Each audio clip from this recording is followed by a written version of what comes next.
Well, today is Columbus Day, a federal holiday here in the U.S., but one with a troubled history. You see, in 1492, when Christopher Columbus sailed the ocean blue with 3 ships that left from Spain, his Spaniards brought along with them centuries of death, disease, and oppression of the people who lived in America well before they actually came. So year after year, the question pops up. What is Christopher Columbus's legacy, and how should we mark this day? One man says that this day has been unjustly criticized. Tom Bowden joins me now to explain why Christopher Columbus wasn't as bad as history portrays him. He's an analyst at the Ayn Rand Center and also the author of the book, The Enemies of Christopher Columbus. Thank you so much for joining me. So let's start off with, what is Columbus Day to you? Well, Columbus Day, to me, it's an opportunity to reaffirm our commitment to the core values of Western civilization. And I'm talking about the civilization that Columbus brought with him to the New World. It was in a state of transition and improvement at that time. But I'm talking about values like reason, science, technology, individual rights, capitalism, the Industrial Revolution, and eventually, of course, the United States of America. Columbus found a new home for Western civilization, enabled it to spread to North America and flourish here. The reason to celebrate Columbus Day is to recommit to that civilization, because the ideas of Western civilization are what allows us to look back 400 or 500 years ago and say, racism, robbery,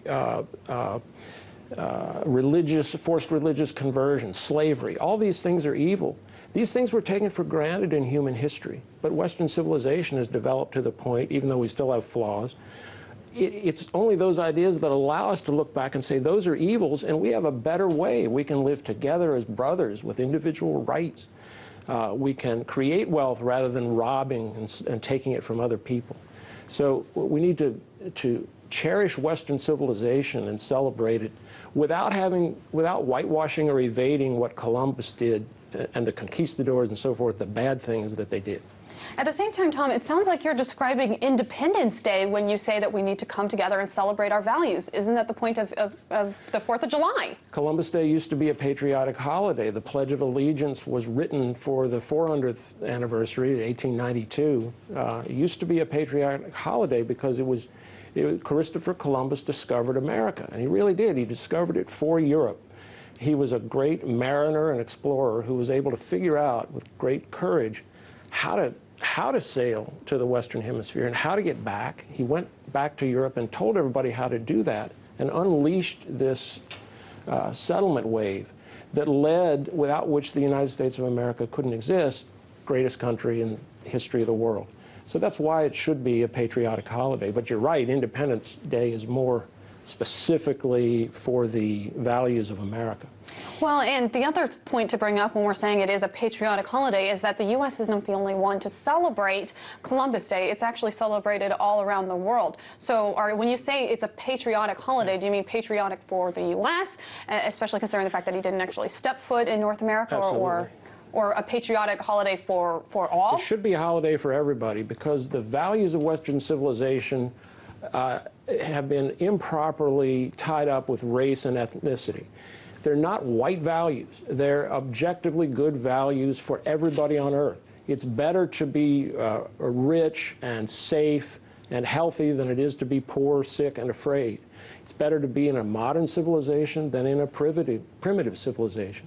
And that's true for everybody of any gender, skin color, ethnicity, whatever. Which is why Western civilization has spread from Europe to America and all over the world. Even Bono, says you can dump a lot of dollars on Africa in terms of symptom relief, but the real cure is capitalism. If you've got Bono saying that, that tells you that we're making progress. So you are arguing that Christopher Columbus Day is bigger than the man himself, is that correct? It absolutely is, but you don't want to avoid celebrating his virtues. He had a lot of flaws too, and he did some horrible things, and so did the conquistadors who came after him. But the real focus should be on North America, where there was no gold and people to enslave and so forth. North America and America was not stolen from the Indians. There was nothing here that they had created to rob. It was built by the European settlers who came and built it.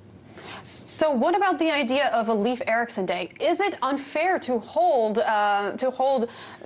Christopher Columbus, is what you're arguing, to a higher standard, considering the fact that he is one of two people with a national holiday named after them? The other one is Martin Luther King Jr. Well, yeah, I'm all for holidays for celebrating great people. If you want to have Aristotle's birthday, Isaac Newton's birthday, John Locke's birthday, Ayn Rand's birthday, you can multiply celebrations of great people. But specifically focusing on federal holidays, only two people have been named with a federal holiday after them. So should we not hold Christopher Columbus and his actions subsequent to his discovering the Americas to a higher standard? Well, sure. I mean, he was a great man for what he achieved. Not everything that he did was good, but the reason he's known to history is not because he enslaved some Indians or was responsible for bringing some people who killed some people. It was because he discovered America and because this new land gave birth to the United States of America. And that's where the focus needs to be.